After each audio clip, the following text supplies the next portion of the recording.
Oh, I did before I came in here. Oh,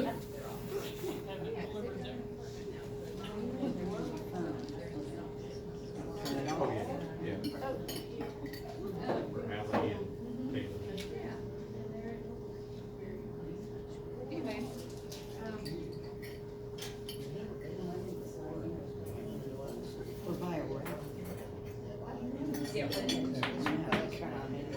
Anyway. I almost teased you, but you're talking about your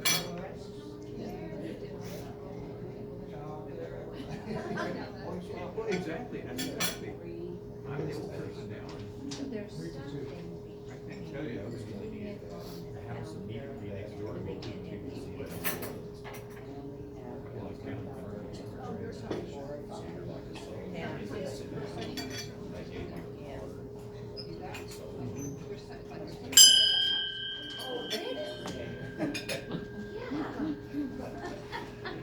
Good afternoon, everybody. Welcome to the Tuesday noon meeting of the Rotary Club of Tulsa Will Rogers, the friendliest club in District 6110.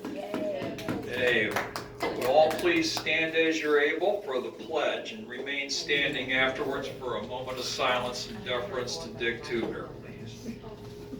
I pledge allegiance to the flag of the United States of America and to the republic for which it stands, one nation, indivisible, with liberty and justice for all. A moment of silence, please.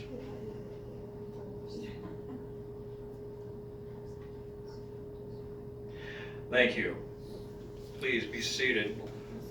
I don't know anything yet about any memorial service arrangements for Dick, but I'll be sure to be emailing everybody when that becomes known. Let's see here. I'd like to welcome all our guests today. Tommy Montgomery, class of 1981 from Will Rogers. And of course, our guest speaker, fellow Rotarian Tom Byers from the Tulsa downtown, and our volunteer coordinator at Catholic Charities, Kelly Cassidy. We'll hear from them shortly. First of all, we're going to need to handle some club business. Due to certain things happening when they happened and certain things in terms of meetings not being scheduled apparently, our bylaws, club bylaws, Article 4, Section 1 on annual meetings for election of officers. We never really got a slate of candidates for the following year, even though we do have our president-elect. It's just a matter of everybody getting nominated following. Anyway, we need to make a club motion for all club members present, if it would be okay with everybody, to move the election of officers date to January 10th, Tuesday, January 10th, our first meeting here after New Year's at 11:30. I think that's the day we have Ed Hardesty coming to talk to us about estate planning and whatnot for the club. So moved. Okay. Anybody, all in favor of moving the date, say aye. Aye. Anybody opposed? Okay. So it's carried. We shall go ahead and hold our club elections on Tuesday, the 10th of January. Let's see here. Moving on to other club business. Patty, happy birthday. Thank you. I guess it's coming up later this week, right? Very good. All right. Anybody else have any news? I'm good. Susie's got quite a bit she's going to relate to us at the end. Regarding our meeting next Tuesday, the 27th, we're gonna be in for a real treat with that. But we'll defer that one until later. Also, it's my esteemed honor to be the officiant for this, and we need to have Will Rogers Rotarian Larry Harrell please rise and come forward, front and center, please. Front and center. I'm in trouble again. come right over here, Larry. I received, after our governor's meeting last week from Evanston, Illinois, the headquarters of Paul Harris Foundation, your honor for being a second Paul Harris Fellow. And that's what came through. And I guess we're not getting the certificate, but we have the pen. Okay. See here. I want to go ahead and, for the record, state what we're doing. Larry, you were selected to receive this recognition because Will Rogers Rotary believes that your life exemplifies the humanitarian educational objectives of the Rotary Foundation. We thank you for demonstrating in your life the vocation a commitment to helping persons in need around the world. Therefore, it gives me great pleasure to present you on behalf of the trustees of the Rotary Foundation this emblem. I guess, have they sent you your certificate? I don't know if we get one for the second one. I got the first one last week. We have here a lapel pin that I'm going to pin on you shortly. Please accept our congratulations on this and in appreciation for your commitment to our common goals of world understanding and peace.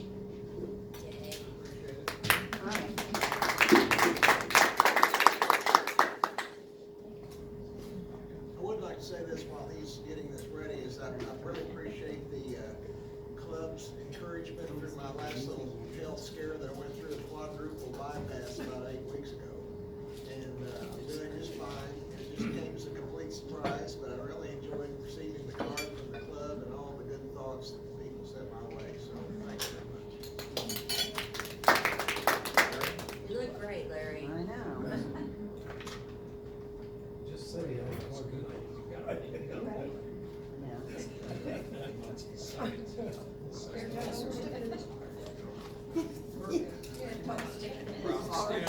Proud to stand with us. Glad to be above the ground. Okay.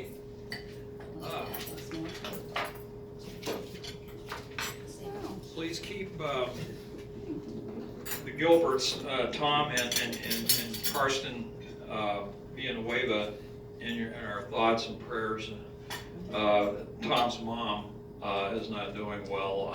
I was emailed right before the meeting. They're not going to be here today because she woke up this morning not doing well. So let's hope give them all the moral and spiritual support that we can muster for them. That's kind of pertinent here because Karsten still needs to be welcomed formally, and I got her formal welcome, and whenever we can have the opportunity to do that. I was going to do it last week, except I forgot my welcome aboard stuff. Let's see what else. We'll go ahead and get on with the with our guest speaker today. First off, we'd like to present to you, Kelly, all of the donated items that were on the PDF list you sent to us. And I've been out there twice already with a few items there, and I don't know. I'm hoping that this kind of resupplies the cupboard for the department, for the resettlement department at Catholic Charities. We do admire and appreciate the work you all are doing, and if we can help out, that's when humanity calls, Rotary's here. Okay. So, our guest speaker today, like I say, is our a fellow Rotarian from downtown Rotary. He's been, I guess, a resident of Tulsa since 1982, and he's an attorney, and he's been working previously with the resettlement department at Catholic Charities for former refugee families that are settling in our community. And I would like us to give a warm, friendly, Will Rogers Rotary welcome to Mr.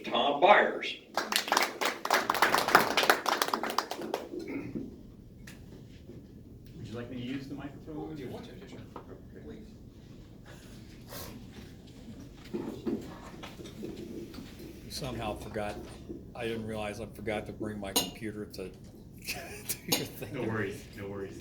Well, good afternoon. Stan, thank you for the introduction.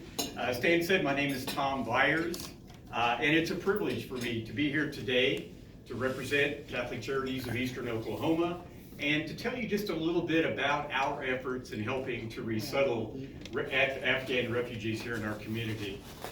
And it's always a pleasure to spend time with fellow Rotarians. Like Stan said, I'm a member of the Rotary Club of Tulsa. And actually, I've made up at your club a time or two back when you met at 15th and Harvard at the church there.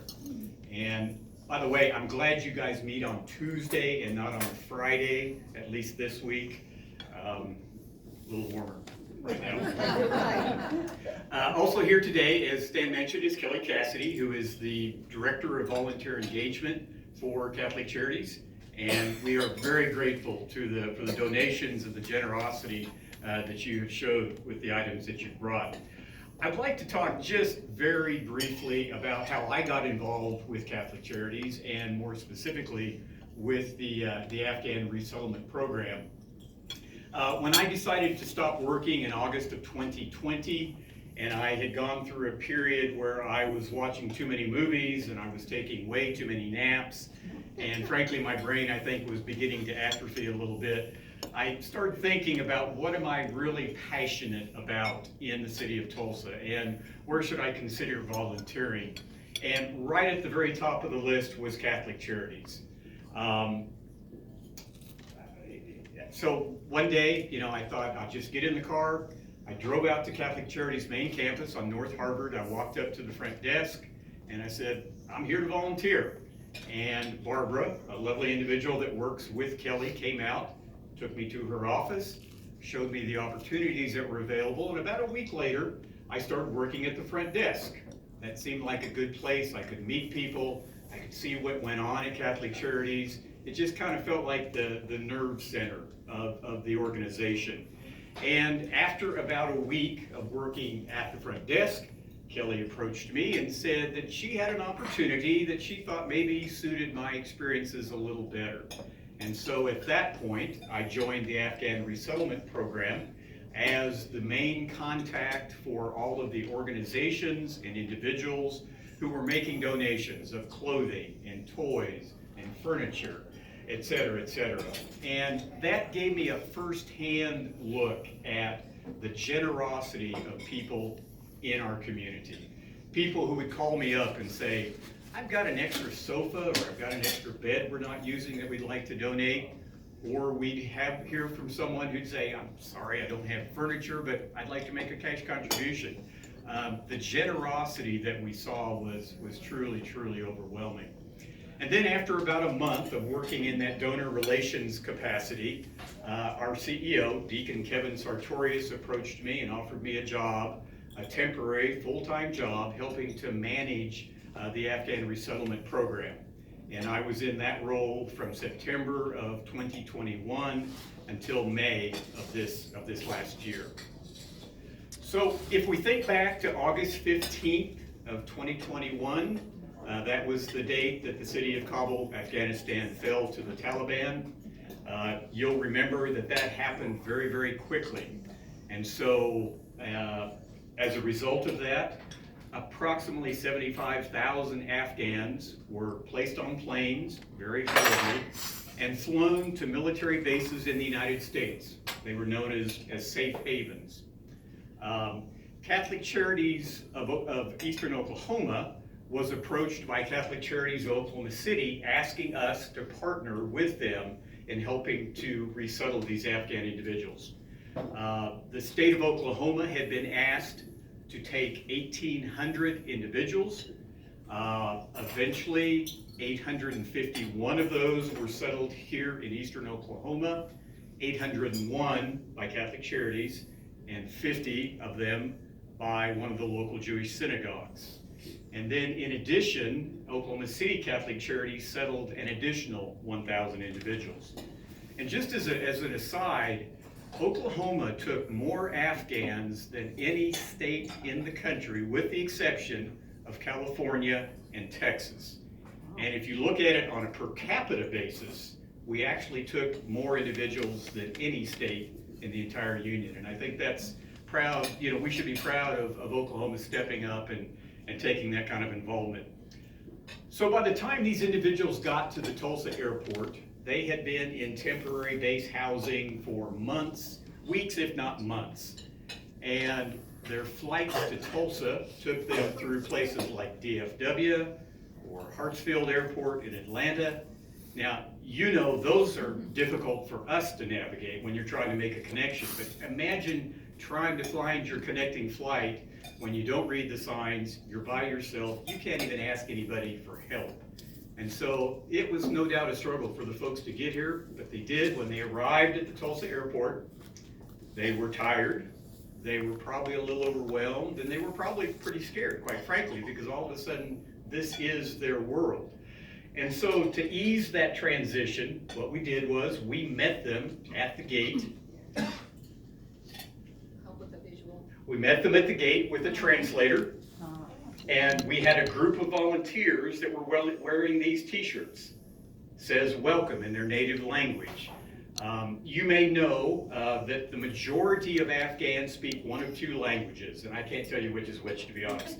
But they speak either Dari, which is very similar to Persian or Farsi, which is spoken in Iran, or they speak Pashto. So we helped them collect their luggage, and it was interesting. Some people had quite a few bags.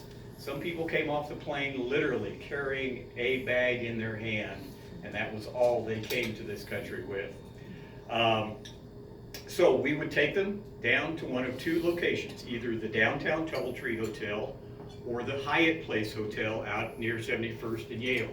And that was going to be their home for the interim until we could find them permanent housing.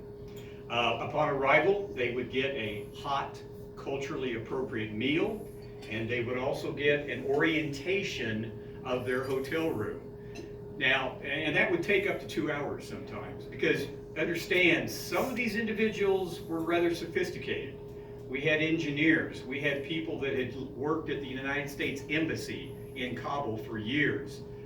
But on the other hand, we had folks from small rural villages, and we had to, for example, make very clear the fact that not everything goes in the toilet. They didn't all realize that. Soon after they arrived in Tulsa, they began taking cultural orientation classes that were taught totally by volunteers out of Kelly's organization. They learned about personal finance and budgeting. They learned about health and hygiene. They learned about U.S. laws. They learned about education, transportation, how to take the bus, having to use seat belts and car seats, things that were foreign to many of them. We also had a number of case managers who were responsible for providing transportation to medical appointments. They would help these individuals get government programs like WIC, which is food stamps, or Sooner Care. The case managers helped enroll their kids in school. So to say they were on call 24 hours a day is a slight exaggeration, but not much, because these individuals were understandably very needy, and that's what the case managers were there for. Another thing we did was find permanent housing for these individuals. And when you think of a family of 10 or 11 people, that was a bit of a challenge. And in fact, when Catholic Charities first agreed to take responsibility for these resettlement efforts, Deacon Kevin was told that there was no way that we were going to find housing for every one of these individuals. After all, at the time, vacancy rates were somewhere around maybe 3% in Tulsa. They said it just can't be done. Well, the Lord works in strange ways, right? And we did, in fact, find either an apartment or a house for every one of these individuals. And while they were waiting for this permanent housing, there was another example of how the community stepped forward, because the two hotels that had given where they were going to be staying on an interim basis, they gave us exclusive use of several of the floors at the hotel. And these folks were real patient, because they had some challenges. Afghans living in a new world, they would do their laundry and hang it outside. They would smoke where they weren't supposed to. The children, and there were lots and lots of children. Kids are kids, and they wanted to ride up and down the elevator, so they were pushing the buttons. And so the hotels were very helpful, they were very patient, and we appreciated everything they did. At the same time, while all this is going on, we're also helping them to find employment, because that's obviously key to their being able to be here and be functioning adults. Catholic Charities had a contract, a formal contract with the United States government, under which we were obligated to provide certain specified services for a period of 3 months, and really no more. And at the end of that 3-month period, 3 months from the date that they arrived, then the case management was taken over by the Tulsa YWCA, who now has responsibility for providing case management on an extended basis for an extended period of time, and I think it's somewhere around 5 years additional. Catholic Charities does continue to assist these families in the form of legal representation with their asylum cases. And the legal community here in Tulsa has really stepped up as well. 72 attorneys have committed to handle on a pro bono basis 112 cases. So far, the lawyers have actually handled 63 cases, which has involved about 1,700 hours, and that's affected 227 Afghan individuals. So obviously getting their legal status, getting to a point where they can live in the United States on a permanent basis is very important, and that work continues to go on. Although Catholic Charities was the primary resettlement agency for most of the Afghans that came to town, it's with no false modesty that I say that it could not have been done without our volunteers and the various businesses and organizations in Tulsa that chipped in. We had approximately 1,400 individuals volunteer in excess of 20,000 hours towards this effort. And the slide that we mentioned, we were going to show you that while some of the work was headed up by employees of Catholic Charities, there were a number of our committees or service areas that were strictly done by volunteer work. The orientation at the hotel, all of the transportation, the cultural orientation was done 100% with volunteers that stepped forward to do the work. I'd like to mention just one volunteer that was a really special individual, and it's really a cool success story. We had an individual who served as a translator. This individual came to the United States approximately 30 years ago. He did not speak English. He came here via the very, very same agency that was handling all of the Afghans that came in 21 and 22. That individual is now an anesthetist at St. Francis Hospital. Joe Tata. Yeah. Yes. I know him. Yes, exactly. And His cousin now passed away, but was a physician down in Eufaula who I used to do cases for. oh, really? Okay. That was my other career in the Navy. Okay. Well, you're right. Joseph, his twin brother, his wife, a number of family members contributed hundreds, if not thousands, of hours. I also know his story of how they got out of the country. Oh, really? Okay. The army, Afghan army, or whoever it was, it wasn't the Taliban. It was, I guess, who became the Taliban later.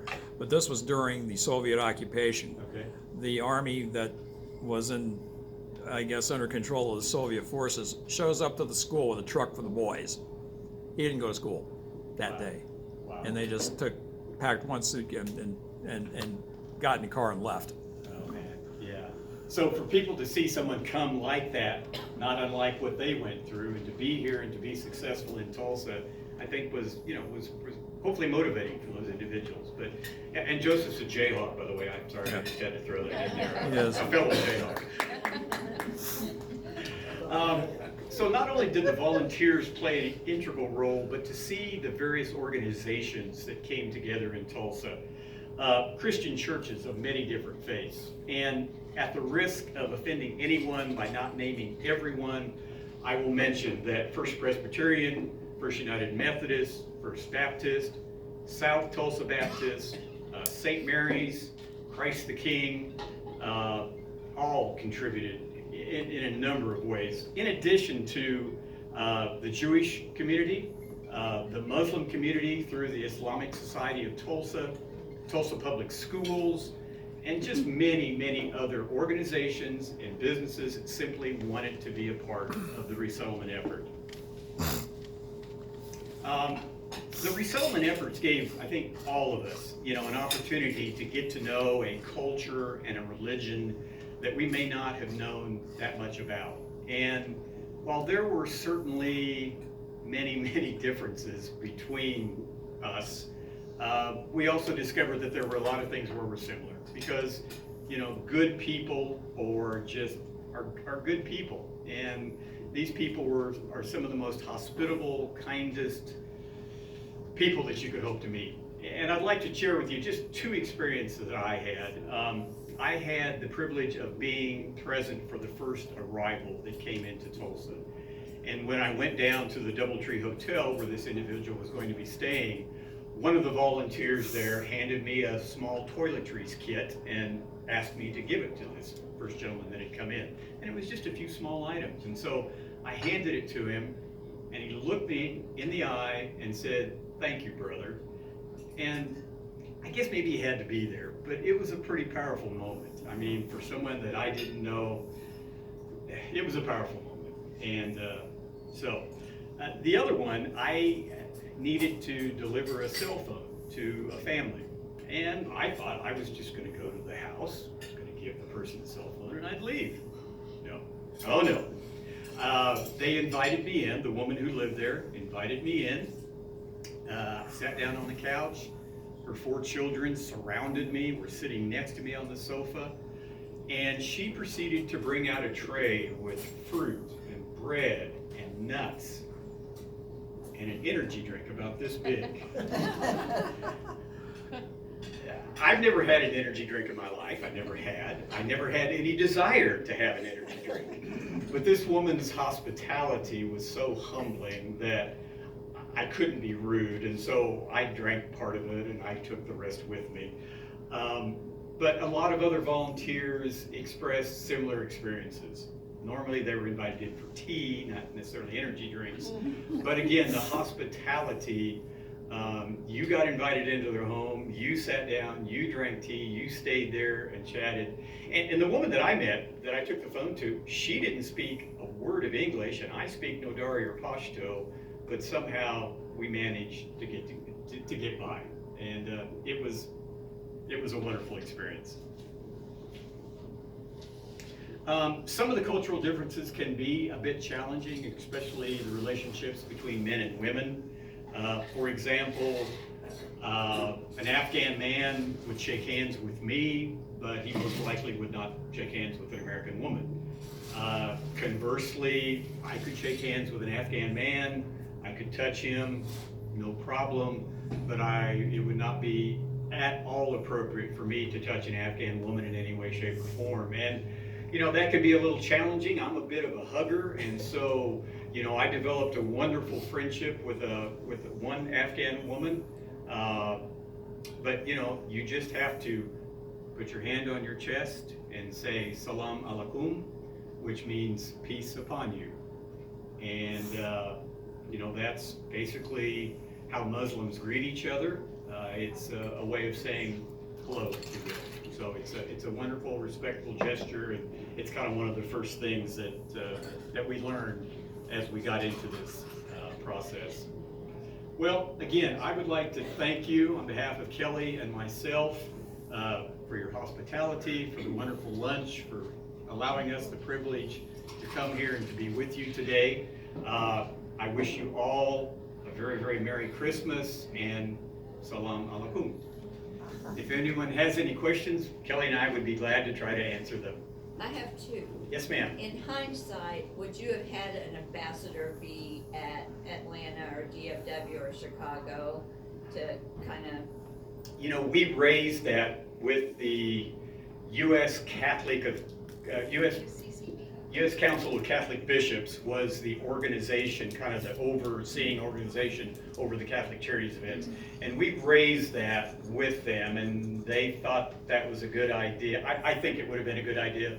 Logistically, I'm not sure how it would have worked, but it would have been a very nice gesture to have somebody there for sure.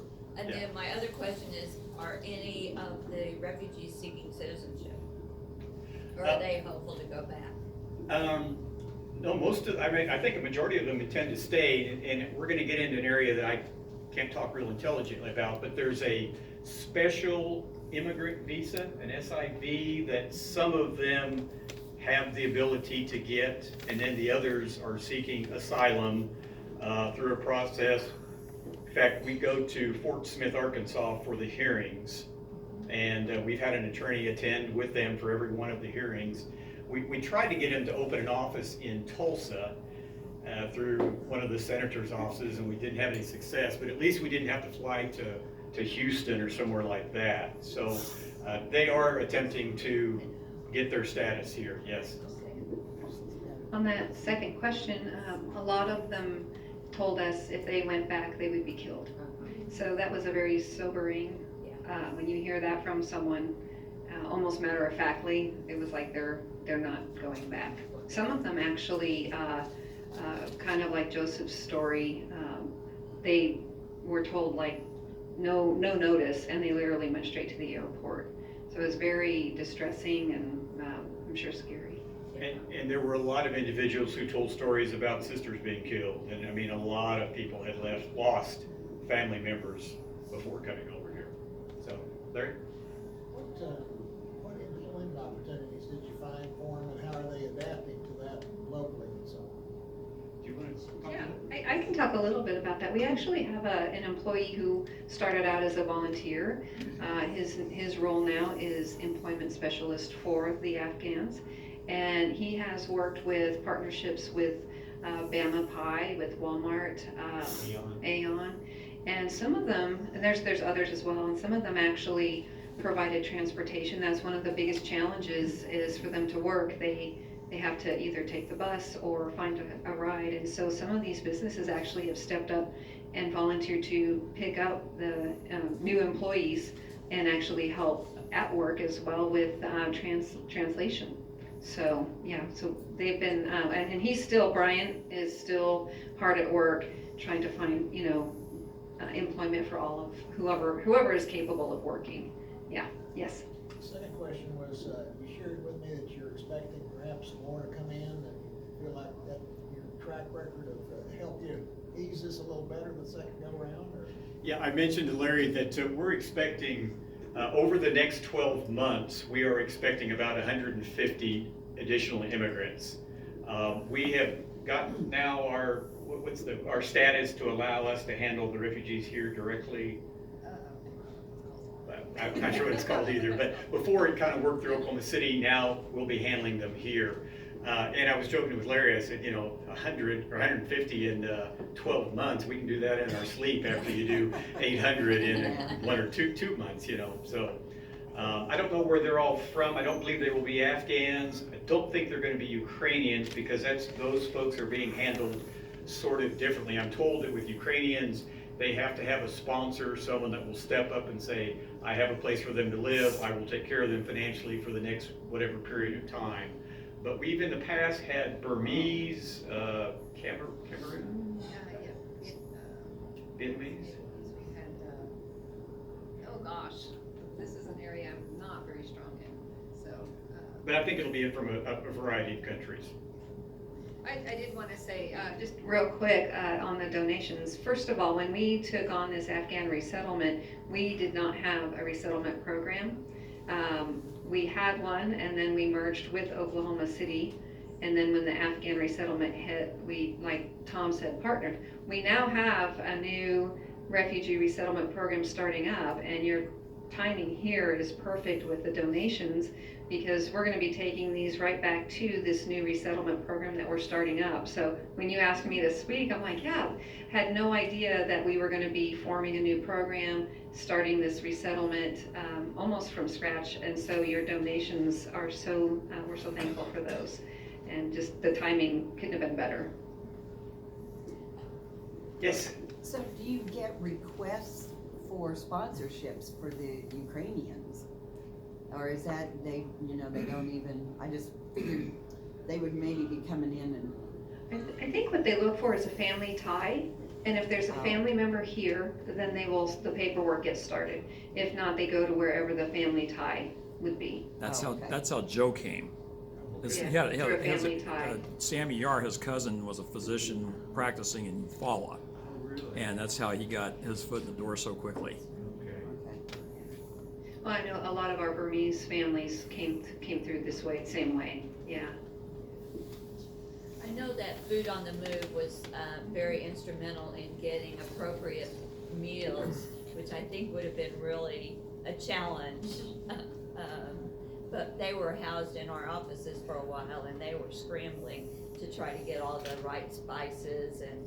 Yeah, Food on the Move was wonderful. They worked with the food bank, and that's how we had volunteers that helped them. They would, the food bank would actually provide the meals, and then Food on the Move would move them, how appropriate, right? They would move and take them to the hotels, and what they did is they would bring, the volunteers would meet them, and they would bring at 6 o'clock, they would bring dinner and then breakfast and lunch for the next day. And we had 2 floors in one hotel and 1 floor, I think, at the Hyatt. And they would just put them at the doorways, and then I went and actually volunteered a couple of times. I felt it was very important to kind of see what they're doing and what it's like, and how do you tell someone what to expect if you haven't done it yourself, right? So I went, and I mean, you knew right away if they liked the food or not, and because if they didn't, it would still be sitting there the next day. So we had a little bit of a, how do we make this to where they want to eat it? And part of it was, reaching out to some of the, what was Mike Egan's, Kanahana, where they knew the spices. And so the food bank actually did a little bit of tweaking things around. And then, so it was so many organizations. I mean, that one piece, and that was every day until every single Afghan was out of the hotel. Wow. Yeah, it was pretty amazing. Yeah. That's great. Thanks again. Thank you guys so much.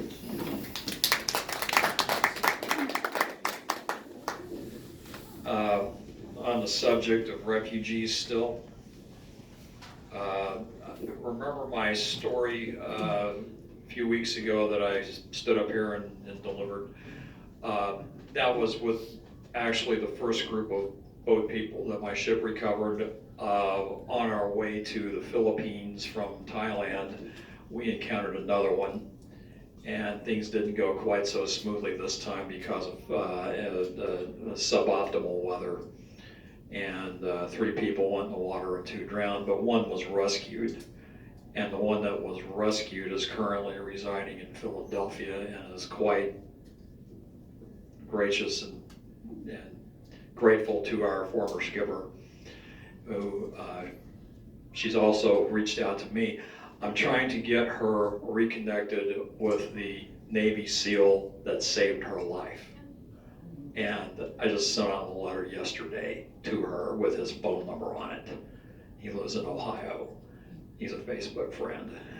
And I'll let you all know what the results of that how the results of that bear out. Susie, would you like to come up and give us a little brief on our, this was a recently suddenly scheduled, we didn't originally have a meeting scheduled for next Tuesday, but we do now. And this is something that I think we need to hear about. Thank you. We have lots of exciting meetings coming up not only next week, but in January too. And also, just a point of order, if you brought something, a donation, would you let me know, because that will count toward our engagement as far as service project goes. So next Tuesday, my nephew's wife. They live in Corning, New York. They will be in town. At 14 years of age, she was diagnosed with Stargardt's disease, which is kind of like macular degeneration, only it starts much younger. So she has no central vision, only peripheral, barely peripheral vision. She has a service dog, and need to ask Craig if he can come in, if she can come in. But anyway, she always wanted to be in the military. Grew up in a military family. My nephew's a graduate of the Naval Academy. But when she got diagnosed, she thought, I'm gonna take a different path. And she's trying out for the Paralympics in the triathlon. And currently she is 8th in the world. She needs to be in the top 9 in order to qualify. The Olympics, Paralympics are the end of June of 2024. So she's been traveling all over competing to try to keep her status in that top 9%. So she will be here next week and will tell us about her journey. And it's a great story, and I hope you'll be here. Any questions? Okay. What's the rest of the January exciting? Oh, yeah. Yeah, I counted it. What's that? The rest of the exciting January meeting. Oh, okay, we have, Ed Hardesty talking about, the foundation. That's the 10th, the 17th is, Annette LaFortune Murray and her book on Route 66. Right.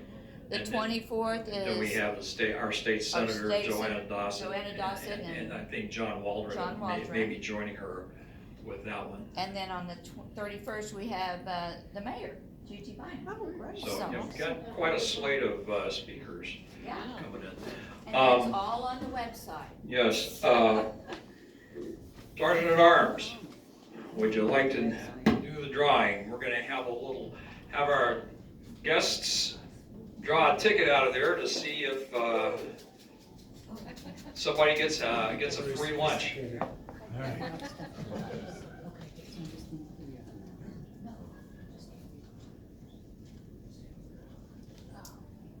5593.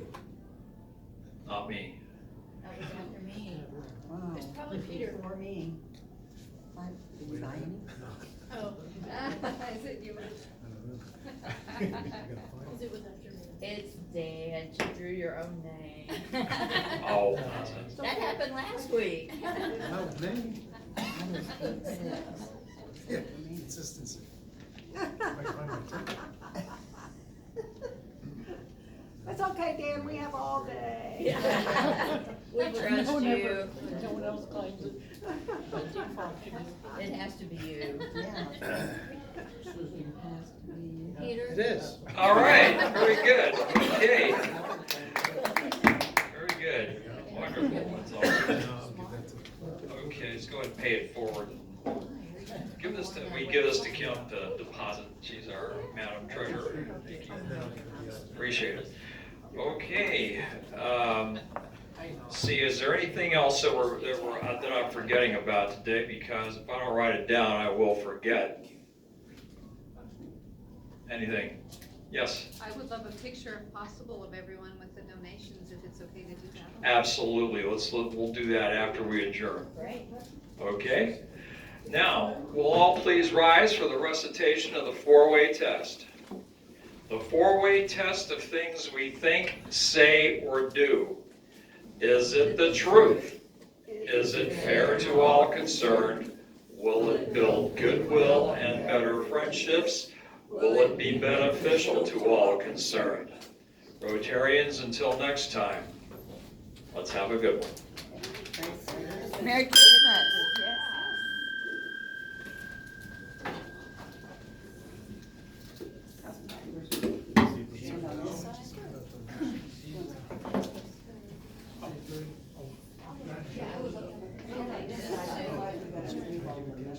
Oh, yeah, it's a good idea. So we'll stay here. That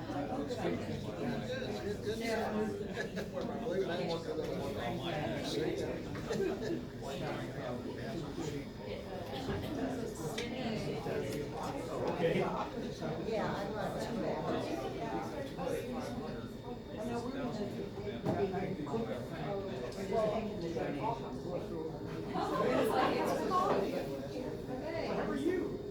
Okay, are we gonna go on this side then? Yeah, yeah, if you're on the far side, then I can see all the green. Oh, you brought stuff, okay. I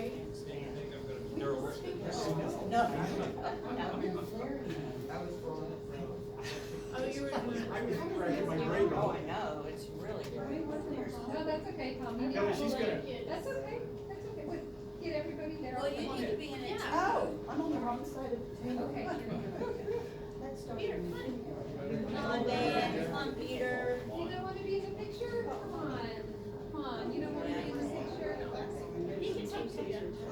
Yeah, maybe in front row there. Can you get us all in? Yes. Okay. Hey, this is huge. Look at all of this wonderful. Okay, all right. 1, 2, 3.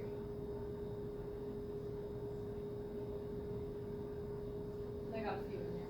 Thank you. Okay, thank you, everybody. Who all brought stuff? Did you brought okay.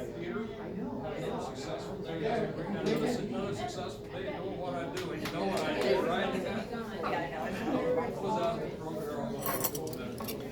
all over. And then afterward, I went back to what I normally do.